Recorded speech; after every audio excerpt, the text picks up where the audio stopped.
ദിവസവും മുട്ട കഴിക്കുന്നത് നല്ലതാണോ? ആർക്കൊക്കെ ദിവസവും മുട്ട കഴിക്കാം? ആർക്കൊക്കെ കഴിക്കാൻ പാടില്ല? മുട്ടയുടെ ഗുണവും ദോഷവും ഈ വീഡിയോയിൽ നമുക്ക് ഡിസ്കസ് ചെയ്യാം. ഞാൻ doctor Steffi Jelestin, medical officer, പ്രാണനേച്ചിക്ക ഹോസ്പിറ്റൽ.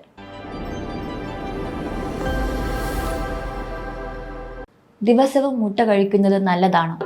ആർക്കൊക്കെ ദിവസവും മുട്ട കഴിക്കാം? ആർക്കൊക്കെ കഴിക്കാൻ പാടില്ല? മുട്ടയുടെ ഗുണവും ദോഷവും ഈ വീഡിയോയിൽ നമുക്ക് ഡിസ്കസ് ചെയ്യാം. എഗ് എന്ന് പറയുന്നത് ഒരു ന്യൂട്രീഷ്യസ് ഫുഡാണ്. ഇതിനെ നമ്മൾ സൂപ്പർ ഫുഡ് എന്ന് തന്നെയാണ് പറയുന്നത്. ഒരു ശരീരം ഡെവലപ്പ് ചെയ്യാൻ ആവശ്യമായിട്ടുള്ള എല്ലാ ന്യൂട്രിയൻ കണ്ടന്റും എഗ്ഗിലുണ്ട്. ഒരു ഹോൾ എഗ്ഗ് അല്ലെങ്കിൽ ഒരു മുഴുവൻ എഗ്ഗും വെയിറ്റ് ചെയ്യുന്നത് 50 മുതൽ 60 ഗ്രാമാണ്. ഇതിൽ കൊളസ്ട്രോളിൻ്റെ അളവ് 140ഓളം ഉണ്ട്.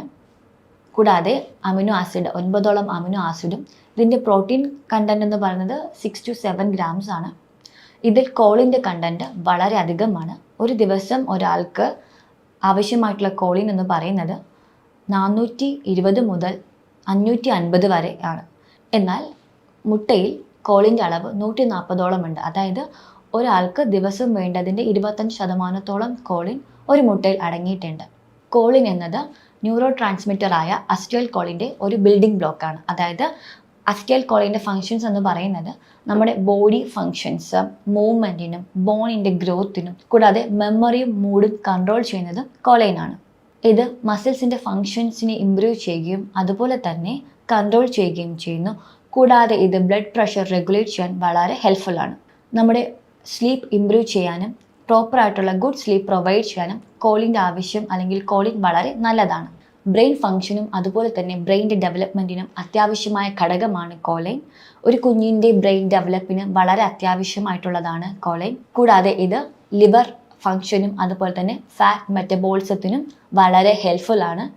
അതിറോസ്ക്ലെറോസിസ്, സെറിബ്രൽ ഇൻഫ്രാക്ഷൻ പോലുള്ള ഡിസീസ് കണ്ടീഷൻസിനെ പ്രിവെൻറ്റ് ചെയ്യാൻ കോളൈൻ വളരെ ഇമ്പോർട്ടൻ്റ് ആണ്.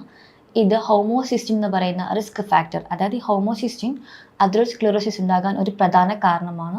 ഇതിനെ റിമൂവ് ചെയ്യാൻ കോളൈൻ ഹെൽപ്പ് ചെയ്യുന്നു. മുട്ടയിൽ vitamin A, D, B12, riboflavin, pantothenic ആസിഡും അതുപോലെ തന്നെ മിനറൽസ് ആയ സിങ്ക്, സെലീനിയം, ഫോസ്ഫറസ്, അയണും ഉണ്ട്. ഏകദേശം നമ്മുടെ ശരീരത്തിന് ആവശ്യമായ 10 to 15% ഓഫ് മിനറൽസ് ആണ് ഒരു മുട്ടയിൽ ഉള്ളത്. മുട്ടയിൽ ല്യൂട്ടിൻ്റെ അളവ് വളരെ കൂടുതലാണ്. ഇത് ഒരു ഫൈറ്റോ ന്യൂട്രിയൻ്റ് ആണ്. ഇത് ഐസൈറ്റിനെ ഇംപ്രൂവ് ചെയ്യുന്നു. ഇത് കൂടുതലായും കാണപ്പെടുന്നത് കളേർഡ് ആയിട്ടുള്ള ഫ്രൂട്ട്സിലും വെജിറ്റബിൾസുമാണ്. എടുത്ത് പറയുകയാണെങ്കിൽ തക്കാളി, ക്യാരറ്റ്, ഓറഞ്ച് അതുപോലെ ഗ്രീൻ ലീഫി വെജിറ്റബിൾസിലും കാണുന്നു. പിന്നെ കൂടുതലായിട്ട് നമ്മുടെ മുട്ടയിൽ ആ മഞ്ഞ കരുവിൻ്റെ ആ കളറിൻ്റെ പ്രധാന കാരണവും ല്യൂട്ടിൻ്റെ അളവ് കൂടുതലായിട്ടുള്ളതിലാണ്. ദിവസവും 2 മുട്ട വരെ ഒരാൾക്ക് കഴിക്കാവുന്നതാണ്.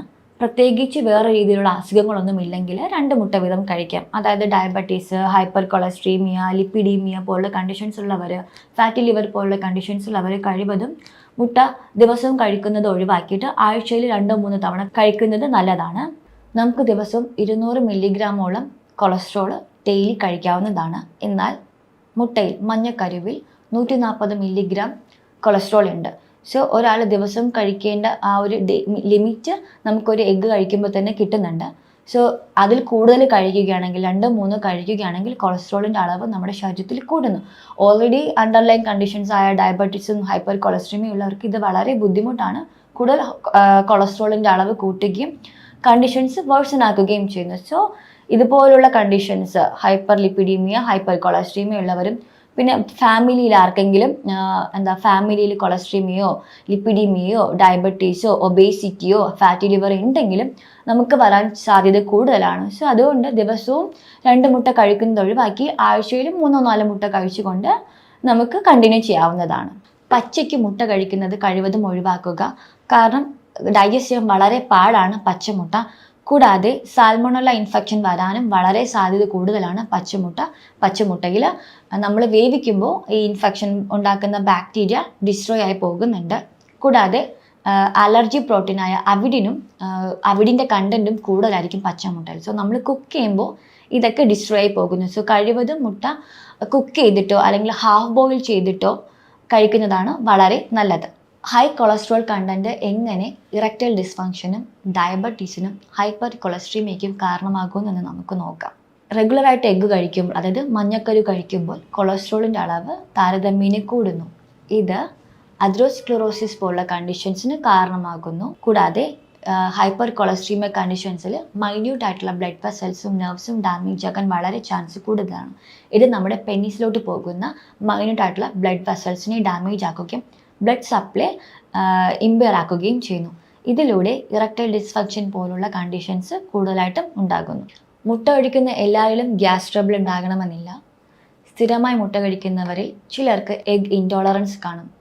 അവർക്ക് ഗ്യാസ് ട്രബിൾ ഉണ്ടാകാം. അതുപോലെ തന്നെ എഗ്ഗിൽ മെത്തിയോൻ എന്ന് പറഞ്ഞൊരു ഗ്യാസ് ഉണ്ട്. ഇത് കുക്ക് ചെയ്യുമ്പോഴത്തേക്കും റിലീസ് ആകുന്നുണ്ട്. അങ്ങനെയും ഗ്യാസ് ട്രബിൾ ഉണ്ടാകാം. കൂടാതെ അലർജി പ്രോട്ടീൻ അവിഡിൻ ഉണ്ട്. അത് കാരണവും ഗ്യാസ് ട്രബിൾ ഉണ്ടാകുന്നവരുണ്ട്. പിന്നെ എഗ്ഗ് ഡൈജസ്റ്റ് ചെയ്യാൻ കുറച്ച് സമയമെടുക്കും. വളരെ സമയമെടുത്താണ് എഗ്ഗ് ഡൈജസ്റ്റ് ആകുന്നത്. സോ ആ ഒരു പീരീഡിലും ഗ്യാസ് ട്രബിൾ ഉണ്ടാകാൻ വളരെ സാധ്യത കൂടുതലാണ്. റെഗുലറായിട്ട് എഗ്ഗ് കഴിക്കുന്നത് വളരെ നല്ലതാണ്. കൊളസ്ട്രോൾ കാരണവും അതുപോലെ തന്നെ ഡയബറ്റീസ്, ഫാറ്റി ലിവർ പോലുള്ള കണ്ടീഷൻസ് കാരണവും ഒട്ടുമിക്ക ആൾക്കാരും ഭക്ഷണത്തിൽ നിന്ന് എഗ്ഗിനെ അല്ലെങ്കിൽ മുട്ടേനെ ഒഴിവാക്കാറുണ്ട്. നമുക്ക് ശരിയായ തോതിൽ ഫൈബർ കണ്ടൻറ്റും പ്രോട്ടീൻ കണ്ടൻറ്റും എഗ്ഗും ഒരുമിച്ച് കഴിക്കുമ്പോൾ വലിയ തോതിൽ കൊളസ്ട്രോളിൻ്റെ അളവ് കൂടുന്നില്ല. സോ നമുക്ക് കഴിവതും ആഹാരത്തിൽ എഗ്ഗ് ഉൾപ്പെടുത്തുമ്പോൾ തന്നെ ഫൈബർ റിച്ച് ആയിട്ടുള്ള ഫുഡ് ഐറ്റംസ് നമുക്ക് ആഡ് ചെയ്യാം. ഗ്രീൻ ലീഫി വെജിറ്റബിൾസിലും ഫ്രൂട്ട്സിലൊക്കെ ഹൈ ഫൈബർ കണ്ടൻറ് ഉണ്ട്. കൂടാതെ ഡ്രൈ ആയിട്ടുള്ള ഫെനിഗ്രിക് ലീവ്സിലുണ്ട്. പ്ലസ് അതുപോലെ തന്നെ സീലിയം ഹസ്ക് എന്ന് പറഞ്ഞത് നമുക്ക് ജസ്റ്റ് ഒന്ന് സെർച്ച് ചെയ്ത് നോക്കിയാൽ മതി.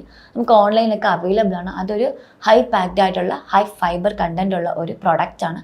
സോ അത് നമുക്ക് റെഗുലറായിട്ട് കഴിക്കാവുന്നതാണ്.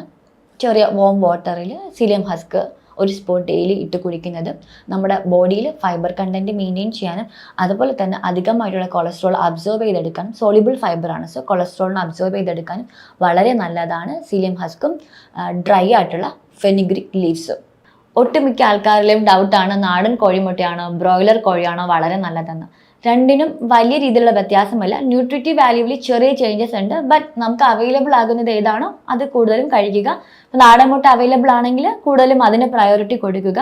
പ്രധാനമായിട്ടും നാടൻ മുട്ടയാണെങ്കിൽ നമ്മുടെ നാടൻ കോഴി എല്ലായിടത്തും ചുറ്റി സഞ്ചരിച്ച് അവിടെ ഇവിടെയും കറങ്ങി നടക്കുകയും അതുപോലെ തന്നെ കാണുന്ന എല്ലാ പുല്ലും ചെടിയും ഇലയും കൊത്തി കഴിക്കുകയൊക്കെ ചെയ്യുന്നുണ്ട്. സോ അതിൻ്റെ ഡയറ്റ് എന്ന് പറയുന്നതും വളരെ മിശ്രിതമായിരിക്കും. കൂടാതെ പുഴു, മണ്ണിര ഇതൊക്കെ അത് കൊത്തി കഴിക്കുന്നുണ്ട്. സോ ഇതിൻ്റെ ഡയറ്റിൽ എല്ലാം അടങ്ങിയിട്ടുണ്ട്. ബ്രോയിലറിൽ അങ്ങനെ ആയിരിക്കത്തില്ല അവരുടെ ഫുഡ് ഹാബിറ്റ്. കൂടാതെ ബ്രോയിലർ കോഴികളിൽ ആൻറ്റിബയോട്ടിക്സ് മെഡിസിൻ്റെ സാധ്യത വളരെ കൂടുതലാണ്. കാരണം ബ്രോയിലർ കോഴികളൊക്കെ ഒരു കേജിൽ തിങ്ങി പാർക്കുകയാണ് ചെയ്യുന്നത്. അപ്പം ഇൻഫെക്ഷൻസ് വരാൻ വളരെ സാധ്യത കൂടുതലാണ്. സോ ആൻറ്റിബയോട്ടിക്സ് മെഡിസിൻ കൊടുത്തിട്ടായിരിക്കും അതൊക്കെ പ്രിവെൻറ്റ് ചെയ്യുന്നത്. ആൻറ്റിബയോട്ടിക്സ് എന്ന് പറയുന്നത് ഒരു സ്റ്റിറോയിഡാണ്. ഇത് അമിതമായിട്ടുള്ള ശരീര വളർച്ചയ്ക്കും പലവിധ അസുഖങ്ങൾക്കും കാരണമാകുന്നു. സോ കഴിവതും നാടൻ മുട്ട കിട്ടുവാണെങ്കിൽ അത് കഴിക്കാൻ നോക്കുക. ഇല്ലെങ്കിൽ ബ്രോയിലർ ഓക്കെയാണ്. നമുക്ക് കഴിവതും റോ എഗ്ഗ് കഴിക്കാതെ ഹാഫ് ബോയിൽഡ് ഫോമിലോ അല്ലെങ്കിൽ സ്ക്രാമ്പിൾ ചെയ്തോ എടുക്കാവുന്നതാണ്. ഇതൊരു ഐഡിയൽ ഫോമാണ് മുട്ട കഴിക്കുന്നതിന്. പിന്നെ കൂടുതലും അധികമായിട്ട് വേവിക്കാതെ ന്യൂട്രിയൻ കണ്ടന്റ് ലോസ് ആകും. സോ കഴിവതും ഒരു 7 മിനിറ്റ് വരെ മുട്ട വേവിക്കാവുന്നതാണ്. അതുപോലെ തന്നെ നമുക്ക് മുട്ടയുടെ ആ ഫ്രഷ്നെസ് നമുക്ക് ഫൈൻഡ് ഔട്ട് ചെയ്യാൻ വേണ്ടിയിട്ട് ജസ്റ്റ് ഒന്ന് കുറച്ച് വെള്ളം എടുക്കുക. ഒരു ജാറിലോ കപ്പിലോ വെള്ളം എടുക്കുക. അതിൽ നമ്മുടെ എഗ്ഗ് ഇടുവാണെങ്കിൽ ഫ്രഷ് എഗ്ഗ് ആണെങ്കിൽ അത് താഴെ സിങ്ക് ചെയ്ത് കിടക്കും. പിന്നെ ഫ്ലോട്ട് ചെയ്താൽ നിൽക്കുന്നെങ്കിൽ അതിൻ്റെ ഫ്രഷ്നെസ് അല്ലെങ്കിൽ 2-3 വീക്സിന് ശേഷമുള്ള എഗ്ഗാണ് നമുക്ക് ഫൈൻഡ് ഔട്ട് ചെയ്യാൻ പറ്റും. ഈ വീഡിയോയിൽ നമ്മൾ എഗ്ഗിനെ കുറിച്ചും അതിൻ്റെ ന്യൂട്രിറ്റീവ് വാല്യൂവിനെ കുറിച്ചും ആർക്കൊക്കെ കഴിക്കാം, ആർക്കൊക്കെ കഴിച്ചുകൂടാ, എത്രത്തോളം ദിവസവും കഴിക്കാം എന്നൊക്കെ നമ്മൾ ഡിസ്കസ് ചെയ്തു. എന്തെങ്കിലും ഡൗട്ട് ഉണ്ടെങ്കിൽ താഴെ കാണുന്ന നമ്പറിൽ കോൺടാക്ട് ചെയ്യുക. മറ്റൊരു ഹെൽത്ത് ടോപ്പിക്കുമായിട്ട് അടുത്ത വീഡിയോയിൽ കാണാം.